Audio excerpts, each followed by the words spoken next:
The only thing that I see that is distinctly different about me is I'm not afraid to die on a treadmill. You might have more talent than me, you might be smarter than me, but if we get on the treadmill together, right, there's two things. You're getting off first, or I'm going to die. It's really that simple. It feels like Groundhog Day, stuck in this house, stuck in this room. I really need to get out and start getting productive. Big dreams and goals yesterday, but anyway, had an issue with the property last night. The electrics, seems like they're all, the people are turning on the oven and it was killing the lights. The oven is overloading the lights. The lights should not be connected to the same circuit as the oven at all.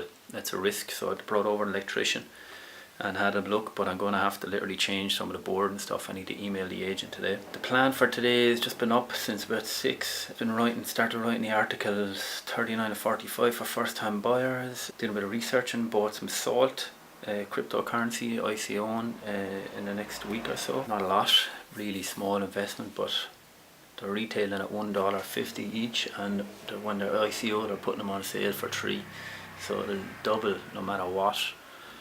And then it'll probably spike a little bit and go down, but if you get out with the spike then you're laughing. I started working out the all the categories for the spreadsheets for first time buyers to like where they are now. So what their plan is just to buy a 3-bedroom house for the max that they get. They all have an idea about their wages, so like a 30 person earning 30 grand is probably going to get around 2, probably maxing at 280. So unless they go to a broker and they're really risky, they're going to go to 320ish. So they're going to be looking at houses, the best that they can get for 250 grand, which means they probably end up moving out a little bit once they start looking.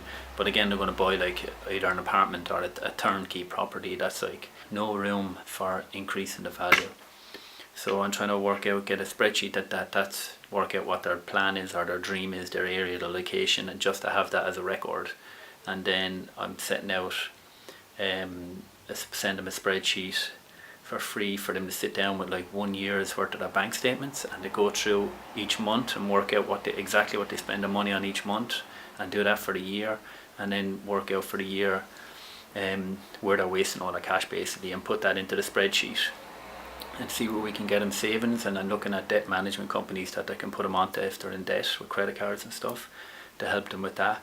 And then the next one is that what I would advise them to do would be obviously look for a rent reduction. If they need to save for the deposit, then put away 2 years. Look if they're going to get rent reduction in the place they're in, or else they're going to have to move. So try and find them properties where they're going to save minimum 300 quid a month. So, but I want to like sign a longer lease, negotiate with the agent that it's going to be a long lease. They look after the maintenance, but they want a 10 or 15% reduction. And so I mean, even get them up to saving 400 and 500 a month. I don't know, but like, that would be the dream, and push them towards getting that bigger deposit quicker. And that once you go through that process, then you've got a year or two to educate them and then help them look for properties that they can add value to instead of buying turnkey properties. But like, buy a property that's run down, that needs renovating, so that like they're going to be adding value to it that way. But also a property that hasn't been renovated before, or else like if there's a property like this one that's got all a street like this one's got all the third floors turned into rooms or whatever, then they are looking for a property that doesn't have that done, but on the street where there is the potential to, also on a street where there's the potential to add an extension out the back. That not necessarily they're going to do those works, but perhaps like once they get the deposit after 2 years, they can find those properties, put low offers in on them, hopefully secure one, then do some work to the property, move into it, but then maybe in 2 or 3 years time, like they have the option to get plan permission to extend it or convert the attic, and then they can sell it because that adds value to the sale price as well. Or else they can do the works themselves, like, and stay there, but all of that's going to add value to their property because they are putting the value in instead of just buying turnkey properties where there's no room to add the value. So that's the plan for today, is just to work on that and just to try and sort out an electrician. I need to get this whole property tested, electrical certified, because it seems like there's issues.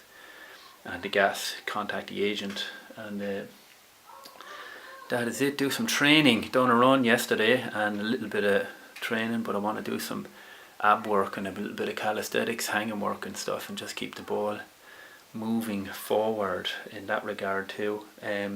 Obviously I've got that cycle on Sunday, so I'd like to go maybe for an hour or so, but just a really light hour or two cycle.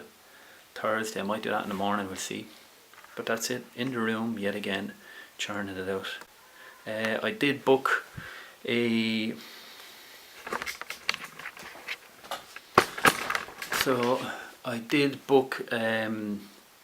an afternoon event. Two things. I booked an afternoon event for copywriting with Gail who ran the thing in the event the other day, so I'm going to get him for 4 hours or so, plus I might change it in the morning actually, 4 hours or so, plus he's going to give me an extra 2 hours of personal one-on-one coaching for writing content, because I haven't been doing that at all. With the first time buyers, I find it hard to have my voice, what I just spoke to you about. I find it difficult to articulate that, even though I can help other people articulate theirs. So maybe he can help me articulate mine. It's cheap, it's £100 for a half a day's coaching or whatever, so it's helping him out, and it was interesting, so why not? Like, I need the help because I'm not doing it, so just pay the money. So I booked that. On the same evening I booked into the Pitch Fest with KPI, and also I booked in to help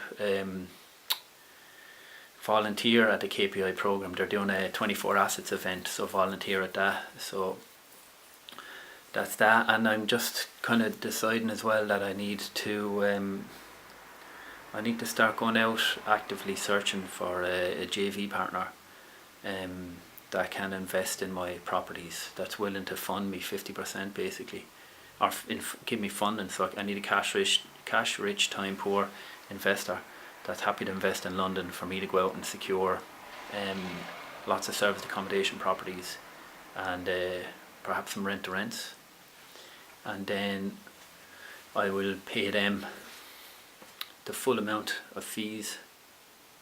So I'll pay them all the profits. So I'll just take the profit from this property that I've set up for myself, which will be circa 1,500 a month, and then I will pay them 100% of the profits from the other properties after all the rent and bills, obviously, and until their fund is paid, until their investment is paid back, plus 12% interest on each investment. So it's about 10 grand to set up a property, so they should be getting in and around 11,200 quid back within the year, like. So they're earning 1,200 quid a year on their money, like, which is good. So if they can do that, like 10, 20, 30, 40,000, then they're going to earn 3-6 grand a year interest on it, like. It's good money. I just need to find the right person.